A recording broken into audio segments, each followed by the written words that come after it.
Hey guys, Flight Instructor Chris here. I just did the unboxing video of the UMX Night Vapor from Horizon Hobby E-flite.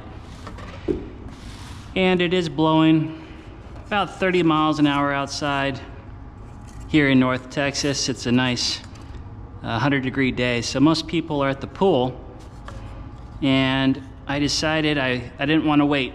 I wanted to do a maiden flight, and conveniently, nobody's working out today. So I'm gonna take this opportunity to try to do a maiden flight here in the gym.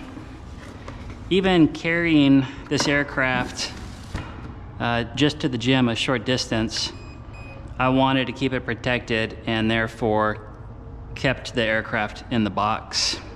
It is a very fragile aircraft here. Maybe something to highlight. So right after I did the unboxing, I did buy the ready to fly version. That's the first ready to fly aircraft I've purchased. It is exactly what it says. I spent maybe, I don't know, 10 minutes charging this little battery. And after that, it was done. Let me see if I can get this connected here.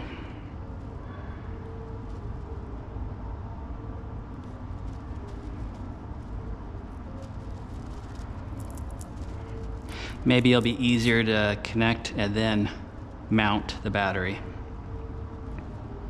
I just want to be so careful that I don't yank a wire and, you know, have to resolder something or whatever.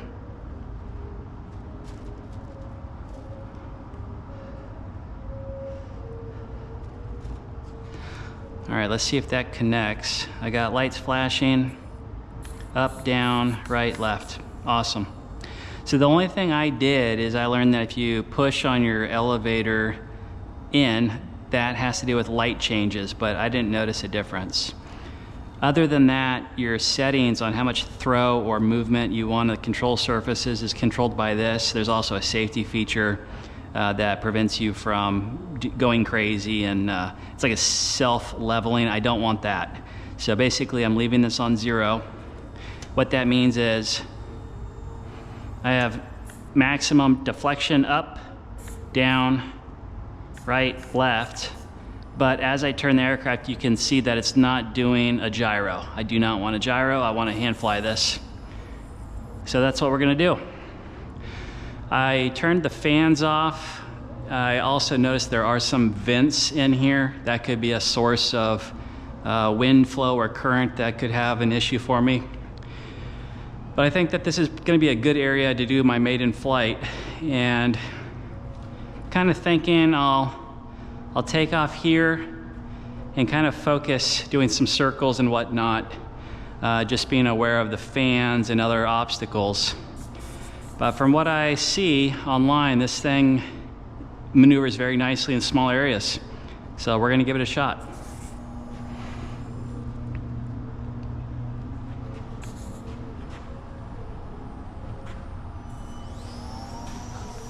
Oh wow, okay.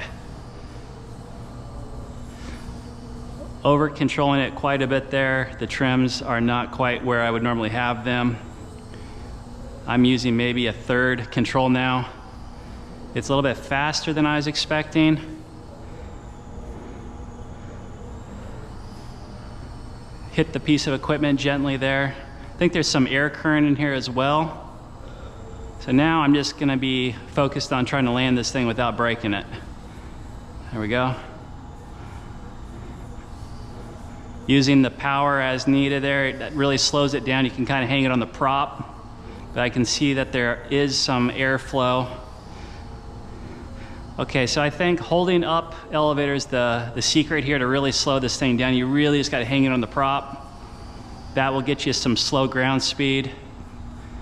It's awesome. But I'm gonna try to land this so I don't break it. So I'm gonna do one circuit here and try to land facing me after I come back around. Here we go.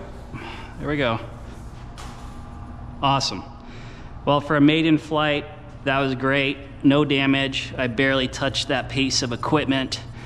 I think that I just need to play around with getting this trimmed and just get comfortable with how much control or how little to use in some cases. But primarily holding a lot of back sticks so that I can really hang on the prop. That seems to be the secret.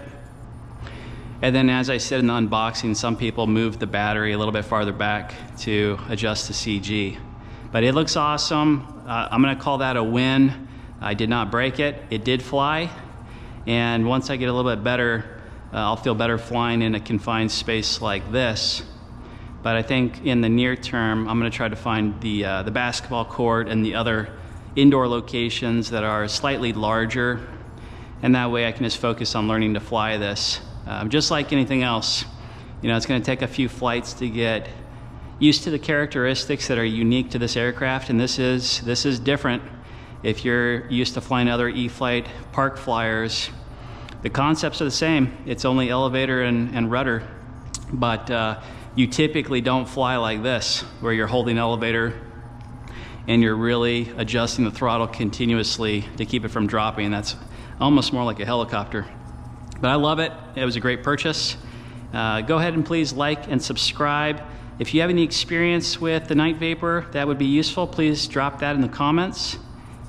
And I'll see you in the next one.